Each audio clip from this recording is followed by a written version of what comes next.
የባሰ አታምጣ።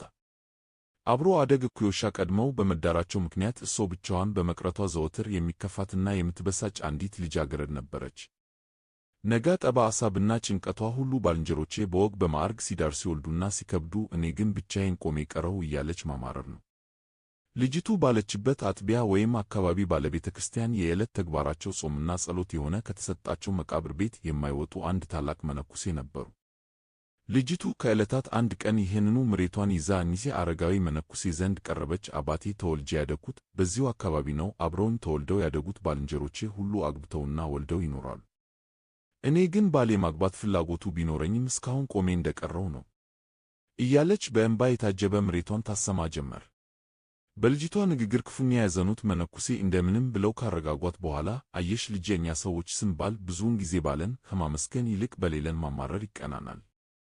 እስኪ ረጋ ብለሽ ተመልከቺ። አንቺ ሙሉ አካል አለሽ፣ የተሟላ ጤንነት፣ የጥሩ ደም ግባትና ተክለ ቁመና ባለቤት ነሽ።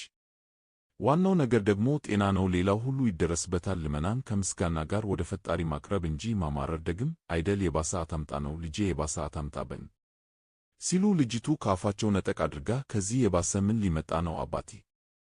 ባልንጀሮችን ጨምሮ የመንደሩ ሴት ሁሉ ትቶኝ አገባ፣ እኔ ብቻዬን ቆሞ ቀር ሆንኩ ነው እኮ የምለው ብላ ጮኸና አልክሳ ወደ ቤቷ ሄደች።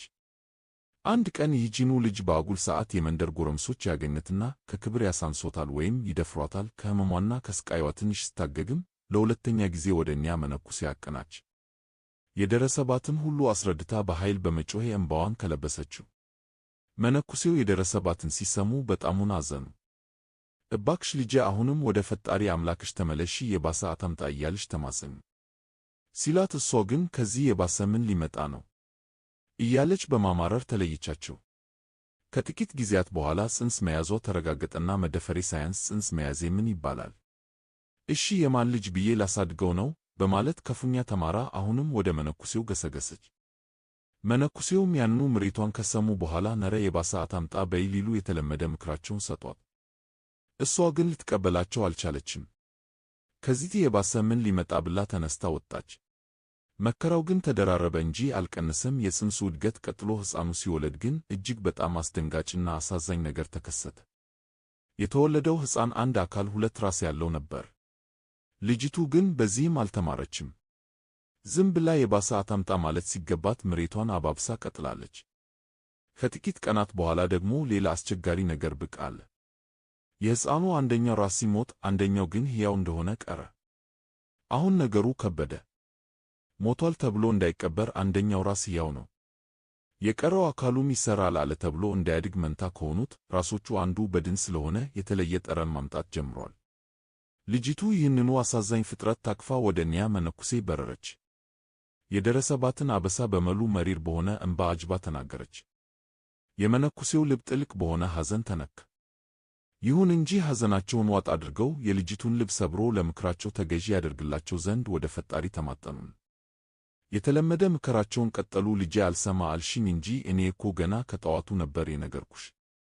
እባክሽን ተለመኝኝ፣ ማማረርሽን ተይና አሁንም የባሰ አታምጣ ብለሽ ፈጣሪን ተማጸኘው አሏት። ልጅቱ አሁን እልሃ በርዷል። ወደ ልቧም ተመልሳለች። ያለፈውን ሁሉ አስታውሳ ተጸጽታለች። ስለዚህ በማለዳ የተነገራትን የአባን ምክር ወደ ማታ ላይ ተቀበለችው። ብትዘገይም ወደማይዘገየው ፈጣሪ ተመልሳ አባቴ ስላለፈው ሁሉ ይቅርታውን አይንፈጉም፣ በጸሎቶም አይርሱን፣ ወደ ፈጣሪ ያሳስቡልኝ። አሁን ሁሉን ተረድቻለሁ፣ እሺ ብያለሁ፣ ይኸው የባሰ አታምጣ እያልኩ ማጸናለሁ ብላ ተሸናፊነቷን ገለጠች። ከጥቂት ቀናት በኋላ ሕፃኑ ሙሉ በሙሉ አረፈና ሞቶ ተቀበረ። ጸሎት ሁለት ክፍሎች አሉት። አንዱ ልመና ሲሆን ሁለተኛው ምስጋና ነው። ስንጸልይ ሁሌም ከምስጋና መጀመር ይገባናል። እግዚአብሔር ስላደረገልንና ስለሰጠን የእኛ ስለሆነው ነገር ሁሉ አመስግነን ስናበቃ የተሰጠንን እንዲጠብቅልን በተጨማሪም ያሻንን በጎ ነገር እንዲሰጠን በንጹሕ ልቡና መለመን ይገባናል። አለቃ ዘነበ መጽሐፈ ጨዋታ በሚለው መጽሐፋቸው ላይ ከዘወትር እየቀባጠረ ከሚጸልይ ሰው ሲነጋ የሚንጫጩ ወፎች ይሻላሉ ብለዋል። ለምን እንዲህ እንዳሉ ግልጽ ነው። የማለዳ ወፎች የሌሊቱን መንጋት ለሰዎች ያበስራሉና ነው።